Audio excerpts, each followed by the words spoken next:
Greetings Internet! Today I'm here to give you my personal impressions on Toy Story 4 after having gone to see it on its opening day, even though there are plenty of videos on the internet going into more detail on it than I intend to here.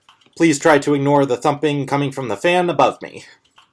Make no mistake, I was just as skeptical and even a little bit untrusting as the rest of the world ever since the first announcement. With the third movie ending as perfectly as it did, do we really need a fourth movie? Even with Pixar insisting that they were making it because they had a story to tell, not just for profit reasons. And that's not even bringing up the controversy that is John Lasseter's name after his eviction from the studio.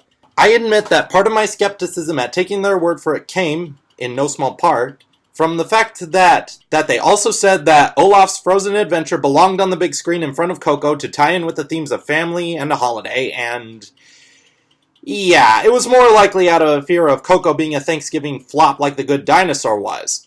But hey, give Disney this much. At least they did hear audiences' reactions and pulled the special from the theaters when they caught on that people went to see Coco. So they do listen to audiences' reactions at least some of the time rather than always trying to pander to the lowest common denominator, unlike some other studios. But at this point, I've just decided to give up on asking the question how much a movie is needed, because Hollywood's pretty much going to greenlight anything they see a potential profit in, regardless of how much the audience needs it. And really, as much value as media and entertainment does have in our lives, it's not as if we need it like it's integral to our survival the way we need food, clothing, shelter, and medicine. So with that, my question instead is, what can this movie possibly do to justify its existence and give the people who've known and loved Toy Story for this long their money's worth?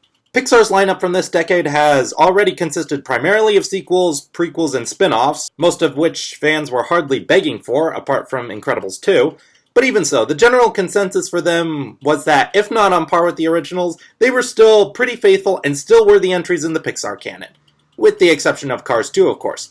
Which is still hardly something that would tarnish Pixar's reputation as if it was from Disney Toon's direct-to-video enterprise. That's what we have the Planes movies for, after all. But now, Disney Toon is no more, so I hardly think we need to worry about any more Planes movies, and Cars 3 proved to be passable, low a bar as that might be, although I do admit that movie did hit a few personal levels for me. Is it possible that Toy Story 4 could do the same, regardless of how little I was asking for it? Now, I'm going to refrain from following in the footsteps of other negative reviewers who might go on to play the blame game and say that anything along the lines of, this movie is the reason there's a fourth installment to this series that nobody asked for. Because frankly, this whole trend of YouTubers thriving on negativity because it draws in the most clicks is toxic, unhealthy, and it's gotta stop. And it's a subject that I'm working on a script for another editorial. A good product is a good product. And besides, if the announcement that all upcoming Pixar films after this are non-sequels, prequels teaches us anything, it's that our worst nightmares seldom come true, and when they do, they're usually very short-lived. Anyways, ever since hearing that Tim Allen and Tom Hanks said that they cried while recording their lines for this movie, I thought, oh, okay, you have my attention now. I'm still skeptical as to whether you are really good enough for me to invest my money in seeing, but then I decided to go see it on its opening day because for a while now, a lot of stressful situations have been weighing on me and I just needed to get out of the house for a while and do something fun. One of those things I love doing is going to see movies, and I just wanted to go see one that would make me feel good inside. I figured that this movie would be that, even if it is just an extension I question the necessity of, but I decided to just wait and see. In short, my first impression is that I'm definitely glad that I saw it. Who knows? Maybe audiences' reactions towards it will sour over time, including mine, maybe not, but I'll be sure to give it at least one more watch in my lifetime. Now, full disclosure, I don't expect everyone to like this movie or to be able to avoid comparing it to the previous Toy Story installments when looking at whether or not its existence is justified. I personally feel that Seamus Gorman makes the best possible case for it in his video, but on my end, as of going to see it when it came out, I feel I got my money's worth. While I personally hesitate to say that Toy Story 4 measures up to the overall quality of the previous films, that was hardly a concern for me while I was sitting in the theater watching it. I was just happy that it was giving me an enjoyable time, a bunch of good laughs, revisiting the world of toys, including new faces, and the characters the way I loved and remembered them, even if most of the Toy Story gang did end up getting sidelined. And while Buzz's screen time does unfortunately get cut short as well, his presence is still delightfully funny, and the running theme he has going is still a good one that serves the plot and even something of a character arc, and even a potential message to kids. And the film looks fantastic, which is par for the course when it comes to a big name like Pixar, but you can really see how far their technology has progressed since movie 1.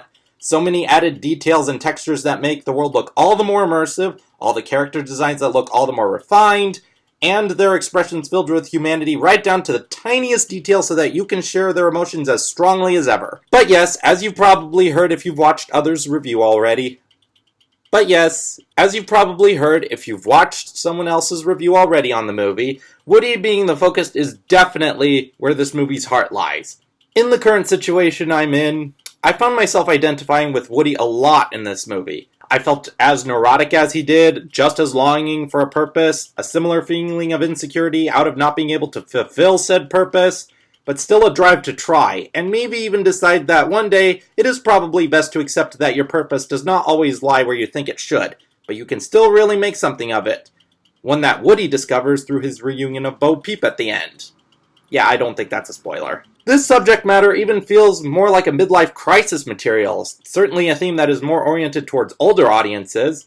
Still, I'm glad that this movie kept a G rating in a time when the MPAA is very flawed and family films seem to think that they just have to slap on a PG rating to get any sort of success. In regards to all the emotion behind the film, I felt it, but I personally think it was more emotional in other places of the film than where I think the crew wanted me to feel emotion for. Perhaps that's because I listened to some spoiler reviews and I could see it coming. And keep in mind, I'm the type of person who doesn't let spoilers lessen my overall impression, and I still felt emotion nonetheless. I felt the most emotion towards the beginning, which is where I think I detected the most frail emotions in Tom Hanks' voice work. I won't spoil what happens at the beginning, apart from the fact that it takes place between movies 2 and 3, which is the reason Andy's design looks noticeably different from what we've come to recognize in one of the trailers, and the most resonance by the end of the first act, when we get a lot of contemplation between Woody and Forky.